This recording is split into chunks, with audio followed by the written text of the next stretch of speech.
দীর্ঘ ১০৪ বছর বয়সে অনেক রাজনৈতিক ইতিহাসের পরিক্রমায় কিন্তু ঢাকা বিশ্ববিদ্যালয়ে একটা যাত্রা আছে। সেই জায়গায় ঢাকা বিশ্ববিদ্যালয় থেকে রাজনীতিক হয়তো আমরা একদমই সেপারেট করে ফেলতে পারবো না, মুখের কথাই হয়তো সেপারেট করে ফেলা সম্ভব না, কিন্তু আমাদের যেটা সম্ভব এই জায়গায় একটা সহমর্মিতা, সহাবস্থান এবং এই এই এখানে এক ধরনের একটা রাজনৈতিক সংস্কারের মধ্য দিয়ে যাওয়া। সেটা যেমন শিক্ষক রাজনীতির ক্ষেত্রেও আমাদের একদম স্ট্রিক্ট পজিশনে যেতে হবে, একই সাথে ছাত্র রাজনীতির বিষয়ে আমাদের একটা স্ট্রিক্ট সিদ্ধান্তে আসতে হবে, যেটা আমরা 5 আগস্ট পরবর্তী সময়ে প্রশাসনের পক্ষ থেকে একেবারেই আমরা চোখে দেখিনি। সেই জায়গাটা আমরা অ্যাড্রেস করতে চাই যে Dhaka university needs serious political reformation. আর দ্বিতীয় কথা যে আমরা দেখি যে প্রশাসনিক সকল সিদ্ধান্ত আসলে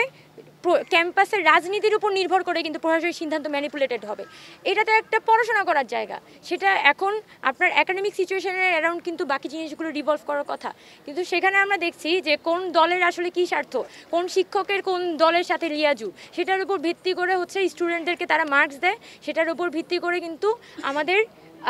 সকল প্রশাসনিক সিদ্ধান্ত গ্রহণ করা হয়। তো সেই জায়গায় আমাদের যেটা উদ্দেশ্য সেটা হচ্ছে ঢাকা বিশ্ববিদ্যালয়কে একটা একাডেমিক্স বা এখানকার যে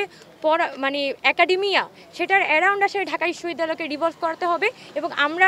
প্যানেলকে আমাদের প্যানেলের মোটর মধ্য দিয়ে আমরা এটাই সামনে আনতে যাচ্ছি যে Dhaka university needs to move forward, এবং ঢাকা ইউনিভার্সিটি আজকে যদি তার এই পরিস্থিতি থেকে উত্তরণ করতে না পারে এবং তাদের যে সাধারণ শিক্ষার্থীরা এখন ভর্তি হয় তাদের যদি একটা বেটার একাডেমিক পরিবেশ মানে তাদের যদি